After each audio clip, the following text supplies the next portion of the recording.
J'adore ça, spécial Oscar, Baptiste, tes prédictions rapidement pour meilleur réalisateur. Christopher Nolan. Non, mais pour 2026. Christopher Nolan? Non, mais il n'est pas nominé. Je m'en fous. Christopher Nolan. I deeply love. J'adore ça. J'adore. I deeply, deeply, deeply love.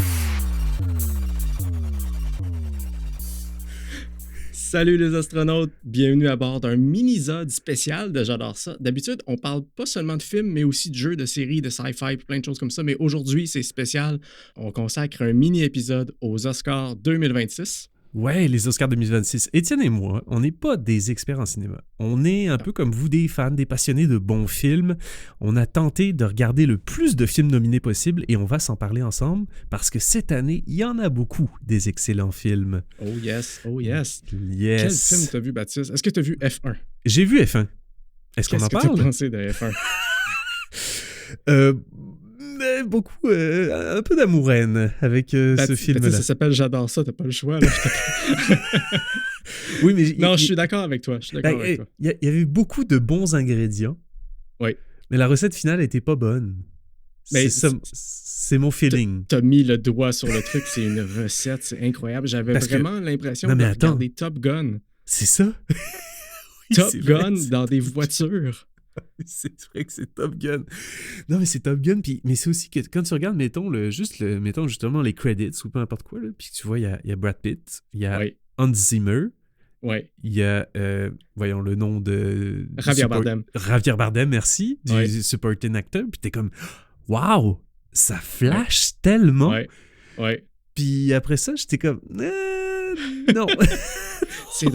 C'est drôle que tu mentionnes Hans Zimmer, j'avais complètement oublié, mais quand le film commence, t'entends une musique qui ressemble à Inception, sauf avec un petit beat supplémentaire. C'est ça. C'est vraiment drôle. C'est comme si Hans Zimmer avait recyclé la trame sonore d'Inception puis avait ajouté un petit beat techno dessus. C'est tellement étrange. C'est drôle parce qu'il y a des moments où t'entends vraiment des grosses musiques de Hans Zimmer, mais pour des gars qui sont dans un paddock de F1, il y a comme un petit clash de genre. Puis en dedans, je bouillais un petit peu de, tu sais, l'histoire de Hans Zimmer qui a dit oui à Villeneuve puis non à Christopher Nolan. Ouais. T'en souviens-tu de ça?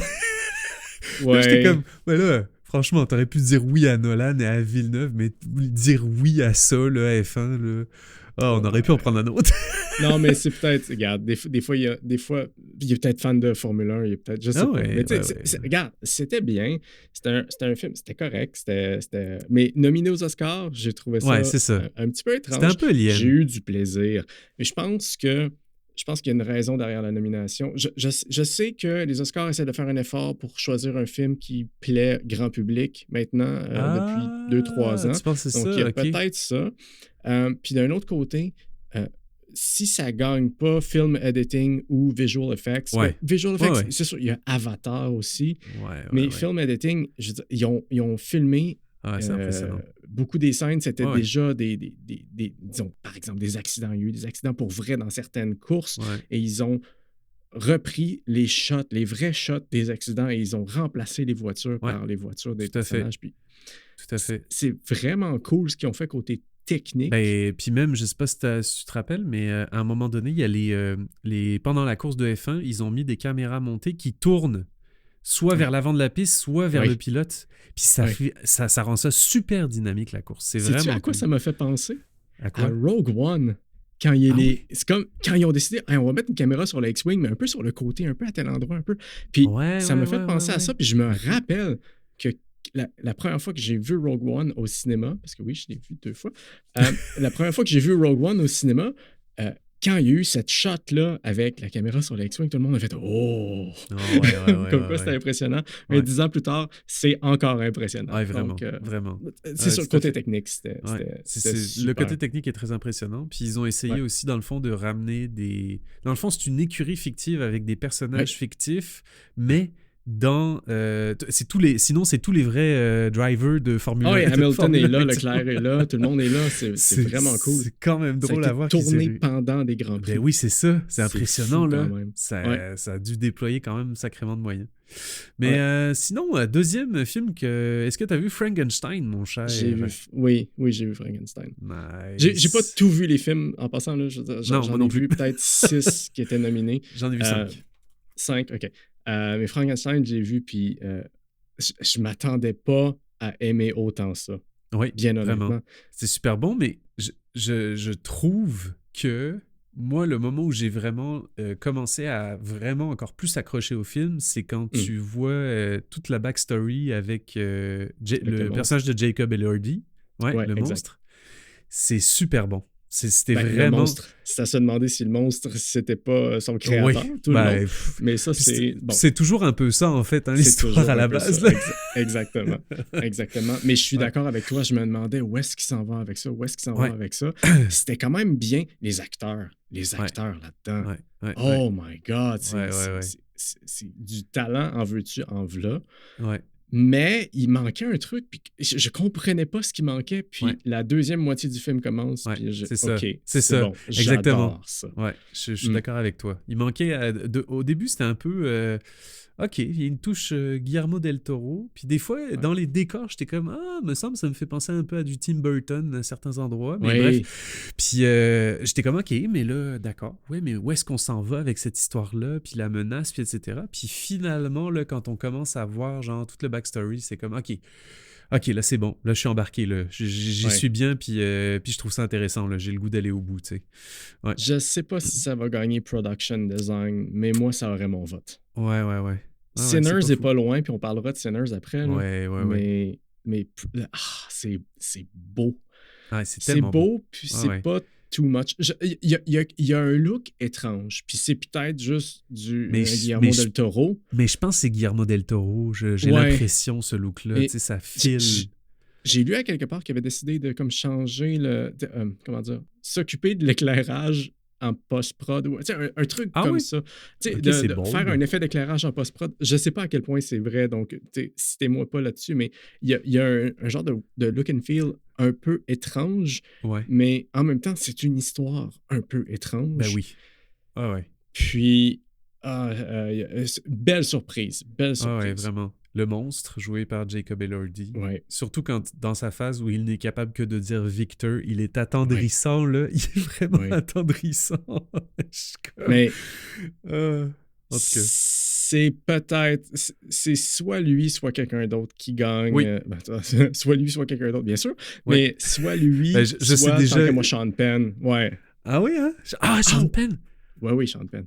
Ah, c'est drôle. Je pensais à Benicio del Toro. OK, on va en reparler. Mais oui, c'est vrai que Sean Penn... OK, on va en reparler. Mais pour Frankenstein, je veux dire, si Elordi n'est pas assez bon dans ce rôle-là, le film s'écroule. Oui, je pense que oui. Et je suis d'accord. Supporting actor. Je comprends pas comment c'est pas leading Best actor. Je comprends que c'est Oscar Isaac. C'est ça. Mais là, c'est ça. Ouais, tout à fait. Non, je suis d'accord. Ouais. C'est comme si on avait décidé que justement c'était le personnage d'Oscar Isaac qui était le personnage principal, alors qu'en réalité, je pense que dans la version que Guillermo del Toro nous donne, je pense que le vrai personnage principal, c'est le monstre. Mais c'est un peu ça la twist du film, je trouve. C'est un peu ça qui fait en sorte que le film devient tellement excellent. En tout cas, c'est super bon. Si vous hésitiez à le voir, regardez ça, c'est sur Netflix. Quoi d'autre? Marty Supreme. Oui, je l'ai vu. Eh bien, si on parlait justement de performance d'une personne en particulier qui aide beaucoup le film, je trouve que Timothée Chalamet est vraiment bon. Timothée Chalamet. Je l'ai trouvé super bon. Pour vrai, là, je sais pas, je l'avais jamais vu jouer un New-Yorkais à l'accent un peu italien, là. On a déjà enregistré notre prochain épisode. On va le mentionner tout à l'heure, mais tu sais, je mentionnais un YouTuber en particulier. Ce gars-là est un Juif de New York. Il sonne exactement pareil comme Timothée Chalamet. Il a le même genre d'expression. Tu sais, pour vrai, il a vraiment bien réussi le rendu de son rôle, Monsieur Chalamet. Super.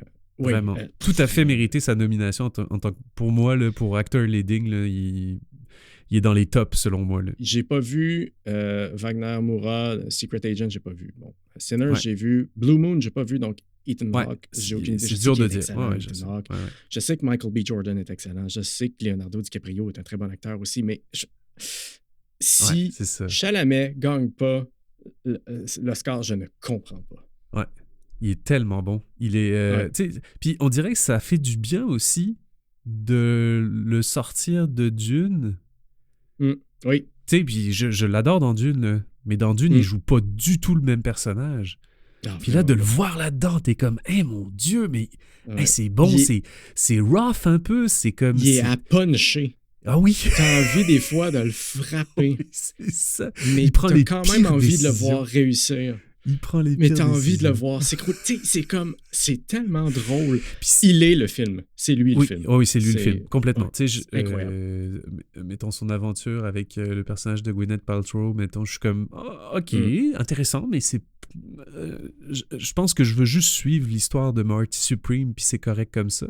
Ouais. Mais c'est tellement genre... Tu sais, à la base, c'est un joueur de tennis de table qui veut comme compétitionner puis devenir le champion du monde. Puis il croit tellement en lui, puis tu comprends qu'en réalité, il part pas de...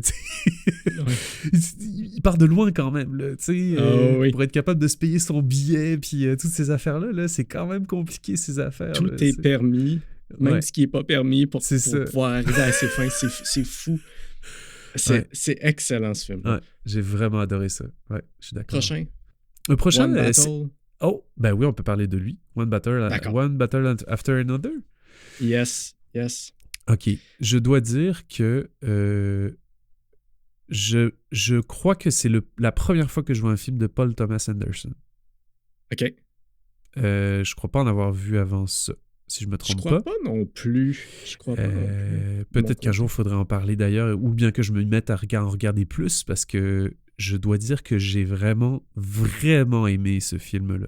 Genre, pour moi, le meilleur film, ça se joue entre Sinners et One Battle After Another. Oh, wow. Parmi les 5 que j'ai vus, fait que c'est sûr que j'ai pas vu les autres, mais si j'avais à faire un choix, c'est entre ces deux-là que ça se joue, selon moi.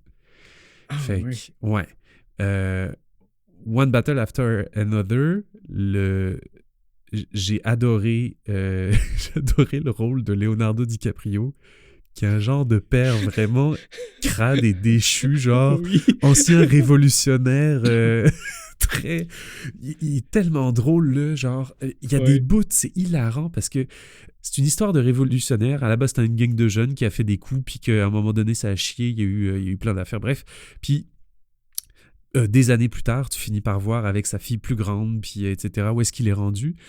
Puis quand il faut qu'il se remette dans toutes les affaires, genre de code secret, c'est tellement hilarant, genre le gars qui est trop batté pour se souvenir c'est quoi le code secret à répondre au téléphone. Là.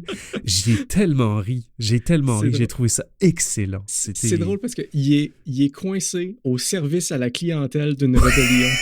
Tu sais, puis on dit ça sonne stupide, mais c'est complètement sérieux comme film quand même. Vraiment. Puis moi, j'ai regardé la bande-annonce, puis je me suis dit, je sais à quoi m'attendre, ça va être correct, mais sans plus.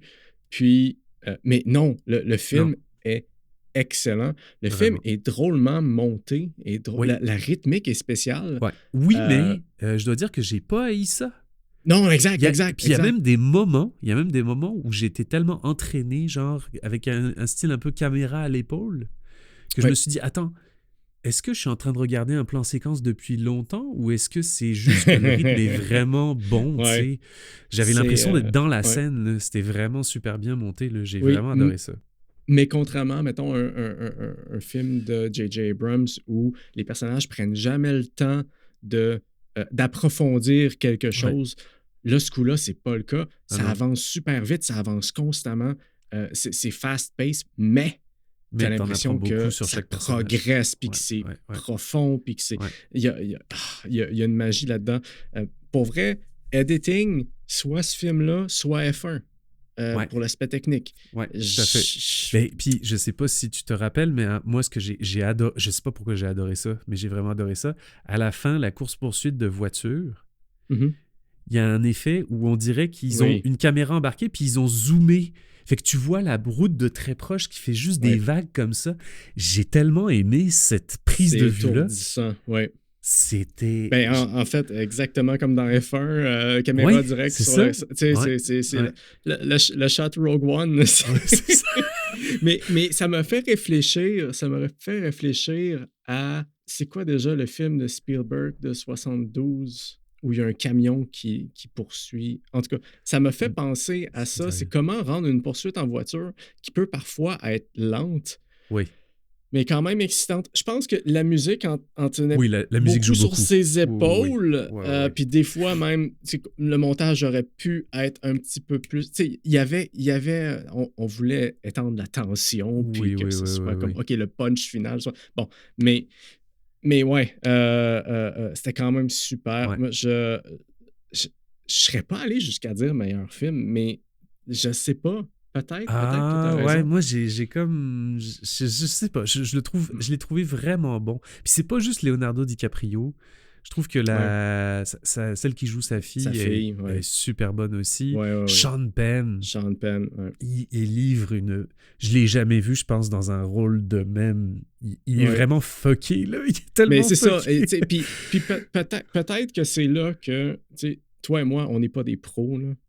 C'est pas notre carrière d'analyser des films. Puis, tu sais, moi, je suis impressionné par quelqu'un qui joue quelqu'un de fucké, mais est-ce qu'il est un meilleur supporting actor que Jacob Elordi dans Frankenstein, qui, lui, plus dans la subtilité, puis moins dans le... j'ai vraiment aussi aimé Benicio del Toro. Ouais, je veux que tu me parles de ça, parce que moi, je voyais juste Benicio del Toro. Non, mais, tu sais... genre le prof de karaté. Oui. Qui est comme celui qui gère genre le passage d'immigrants, mettons. Oui, c'était super. Mais je voyais, puis là, pour faire une autre référence à Star Wars, je voyais DJ de Last Jedi. Je voyais Benicio del Toro dans Last Jedi sans le bégaiement. Ouais. C'est ça que je voyais.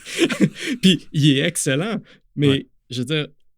je savais qu'il était nominé. J'ai regardé le film, j'ai fait comme je pensais qu'il allait avoir une scène plus importante que ça ou quelque chose. Non, il est juste de passage dans le film.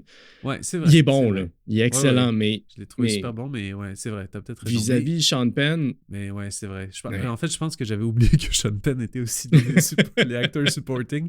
Mais Sean Penn, c'est assez impressionnant. Il est méconnaissable. L'espèce de militaire fucked up, là. Ouais. C'est quelque chose. Qui réprime beaucoup de son propre être au fin fond de lui-même. Ouais. Puis tu peux le sentir exploser. C'est super bon. À un moment donné, Leonardo DiCaprio dit la phrase « I know how to drink and drive ». J'ai vraiment ri. J'ai tellement ri quand tu dis ça. En tout cas. C'est excellent. Léo est très Léo. Oui, Léo est très Léo. Léo est très Wolf of Wall Street par moment. C'est drôle. C'est drôle. Ouais, il est bien casté pour ça.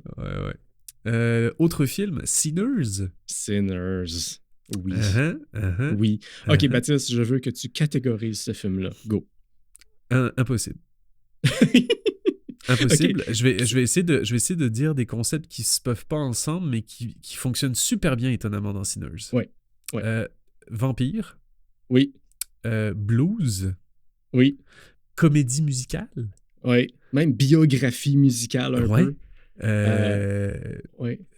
Histoire afro-américaine. Oui, un peu vengeance, un peu... il y a de tout là-dedans. Là, c'est vraiment étrange. C'est tellement bon. La bande originale, évidemment, est torche des culs parce que genre, c'est du blues. Le chanteur principal, là, il a tellement une belle voix, ce gars-là. C'est incroyable. C'est impossible. Si ça gagne pas Original Song... Ouais. Puis même Original Score... Ouais.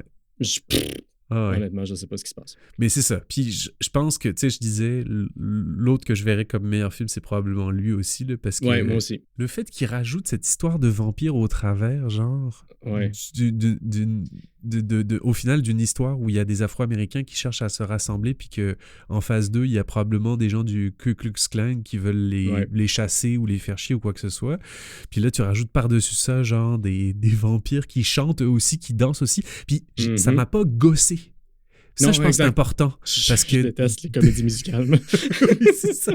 Des fois, ça part, puis t'es comme, ah non, j'aurais pas pris ça. Puis là, non, ça marchait super bien. Écoute, ils ont pris un chapeau dans lequel ils ont mis plein de mots, puis ils ont voulu tirer un mot du chapeau, et ils en ont sorti 4. Exact. Et ils ont fait, OK, vampire, blues, gangster. Puis ils ont fait, OK, on fait ce film-là. Et c'était impossible à lander. Ils l'ont landé. Je sais pas comment ils ont fait. Je sais pas comment ils ont fait. C'est super bon. Et ce film-là va gagner la nouvelle catégorie aux Oscars casting. Si c'est pas ça qui gagne, je comprends pas ce qui se passe. Ah, c'est super bon. Pour vrai, puis là, l'autre catégorie où justement je voulais insister par rapport à ce film-là, c'est Actress Supporting. Wunmi Mosaku. Oui. Je l'ai trouvée excellente. Je l'ai trouvée vraiment bonne. Elle joue le rôle d'une genre de... Je ne veux pas dire une chamane, là, mais genre une sorcière un peu là, qui est en amour avec l'un des personnages principaux. Puis ils ont perdu un bébé, de ce que j'en comprends aussi. Là. Fait qu'il y a beaucoup de... Il y a aussi beaucoup une notion un peu spirituelle aussi, je pense qu'ils essayent d'amener là, dans le film. T'sais, ils parlent beaucoup au début des esprits qui se font attirer par, genre, justement, le chanteur, par la etc. Musique, la musique qui traverse les... Il y a une scène, à un moment donné, dans la grange, où tu vois, genre, tous les styles de musique se mélanger. C'est excellent. Ça, cette scène-là, costume design, c'est fini. Ouais, c'est ça. Costume design, c'est eux qui gagnent. Puis je sais que Frankenstein n'est pas loin, là, parce que Frankenstein... c'est beau aussi. Les costumes, c'était magnifique, mais Sinners doit gagner ça. C'était vraiment bon. À la fin aussi, le fait que le Ku Klux Klan se prenne une raclée par le seul noir qui reste, c'est parfait. J'ai vraiment aimé ça. Ça prend ça. Ça prend ça, tout à fait. Bref, fait que... Mais pour moi, meilleur film, c'est soit Sinners, soit Marty Supreme. Marty Supreme. Tu sais, One Battle After Another, je suis d'accord, c'est excellent. Puis peut-être que l'aspect politique de la chose va...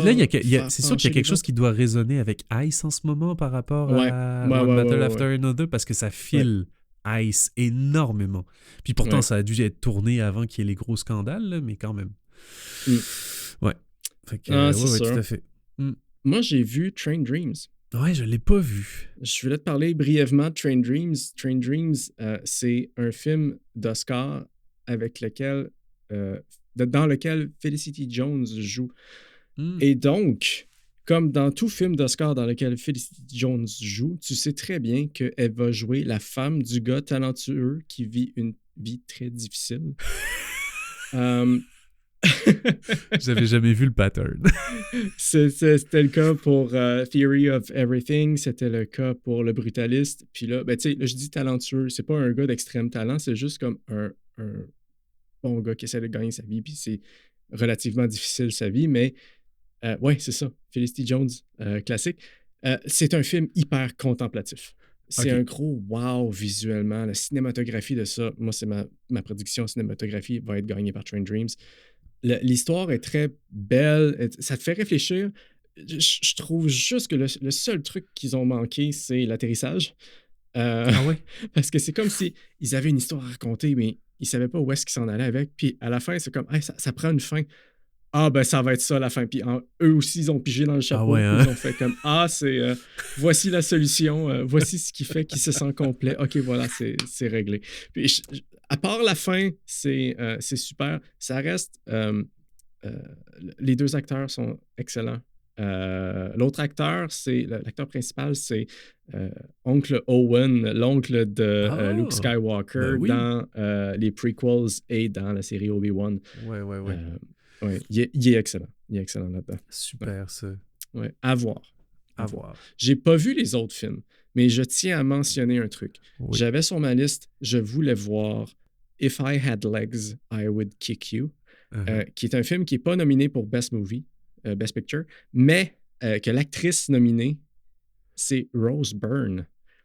Puis là, déjà, j'avais vu que c'était Rose Byrne qui était nominée, puis je me suis dit, OK, est-ce que c'est un cas de Adam Sandler, qui d'habitude est un comique, puis finalement, quand il y a un rôle sérieux, il est exceptionnel. Ou Robin Williams, qui d'habitude c'est un comique, puis quand il y a un rôle sérieux, il est exceptionnel. Exact. Ou l'acteur qui joue Michael Scott dans The Office, Jim Carrey, est-ce que c'est un cas comme ça? Et j'ai seulement vu la bande-annonce et lancez-lui tous les Oscars du monde à Rose Byrne. Juste la bande-annonce, j'ai fait comme c'est elle qui gagne. J'espère que c'est elle qui va gagner pour vrai. C'est bon. Ben écoute, justement, moi, j'ai pas vu Bugonia. OK. Mais j'ai quand même toujours eu un faible pour Emma Stone, qui... bref. Fait que j'ai hâte de voir...